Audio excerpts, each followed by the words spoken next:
Halo Sobat Budaya, gimana nih kabarnya? Sehat kan? Kali ini kita bakalan ngasih tahu Sobat Budaya tentang salah satu sejarah budaya yang ada di Jakarta. Pasti teman-teman semua udah pada tahu lah ya. Betul banget, Betawi. Kalian tahu gak sih sejarah terbentuknya suku Betawi? Suku Betawi terbentuk melalui proses sejarah yang sangat panjang sebagai hasil peleburan berbagai etnis atau sering disebut sebagai melting pot. Akar awalnya berasal dari penduduk asli wilayah Pelabuhan Sunda Kelapa yang merupakan masyarakat Sunda dan Jawa di bawah kekuasaan Kerajaan Tarumanegara dan Kerajaan Sunda. Namun, perubahan besar terjadi setelah VOC Belanda menaklukkan Jayakarta pada tahun 1619 dan menggantikannya menjadi Batavia. Karena kekhawatiran akan pemberontakan, Belanda melarang penduduk lokal tinggal di dalam kota dan justru mendatangkan budak serta pekerja dari berbagai penjuru, seperti orang Bali, Bugis, Makassar, Ambon, Melayu, hingga etnis Tionghoa, Arab, dan India.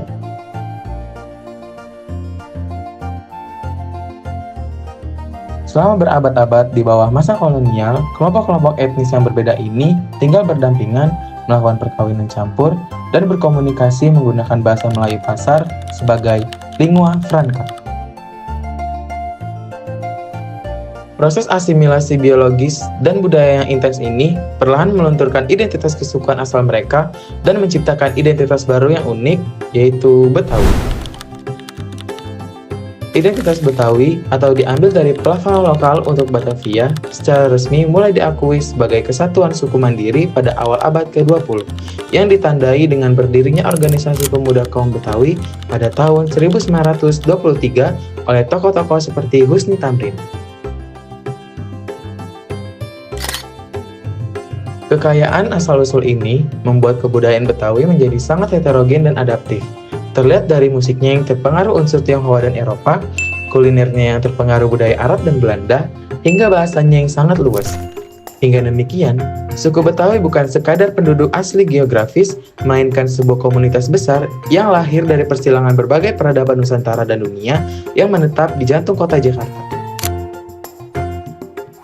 Nah, sekarang kalian tahu kan sejarah terbentuknya suku Betawi? Dengan terkenalnya suku Betawi, Betawi bukan cuma sekedar suku atau masyarakat penduduk aja, tetapi Betawi punya banyak kesenian yang unik dan beragam. Contohnya seperti boneka ondel-ondel, musik gambang kromong, rumah kebaya, dan masih banyak lagi.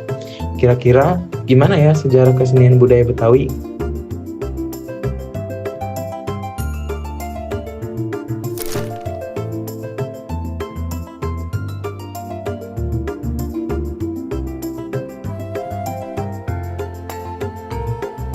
Ondel-ondel awalnya dikenal dengan nama barongan dan berfungsi sebagai sarana ritual penolak bala atau pengusir roh jahat yang dipercaya membawa wabah penyakit bagi masyarakat Betawi kuno.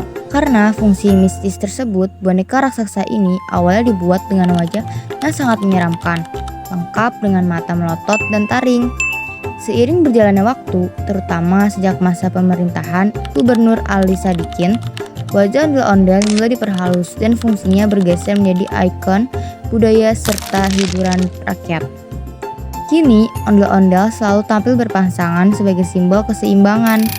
Wajah merah laki-laki melambangkan keberanian, sedangkan wajah putih perempuan melambangkan kesucian dan kebaikan.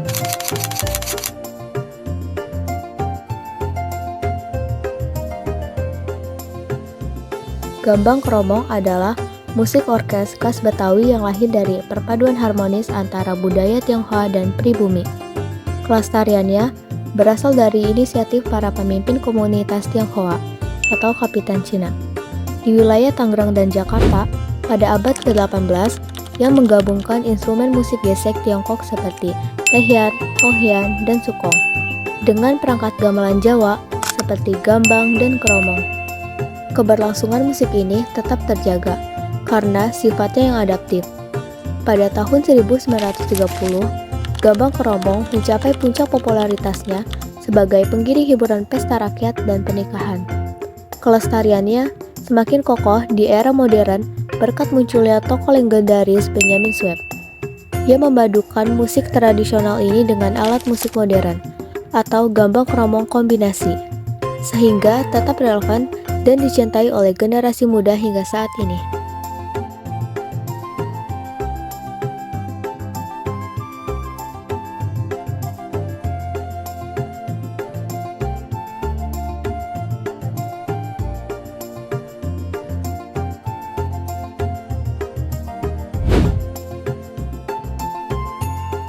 Terakhir adalah rumah kebaya yang sangat terkenal dengan nuansa dan ornamen khas Betawi.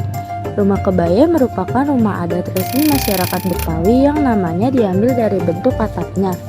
Jika dilihat dari samping, lipatan atap rumah ini menyerupai pelana yang bertumpuk, sehingga tampak seperti lipatan kain pada baju kebaya. Secara historis, arsitektur ini mencerminkan perpaduan budaya yang berkembang di wilayah Jakarta dan sekitarnya. Ciri khas utama rumah ini terletak pada terasnya yang luas, langkan, yang melambangkan sifat terbuka dan keramahan orang Betawi dalam menyambut tamu. Selain itu, terdapat ornamen kayu bernama gigi balang pada bagian atap yang melambangkan kejujuran dan kerja keras.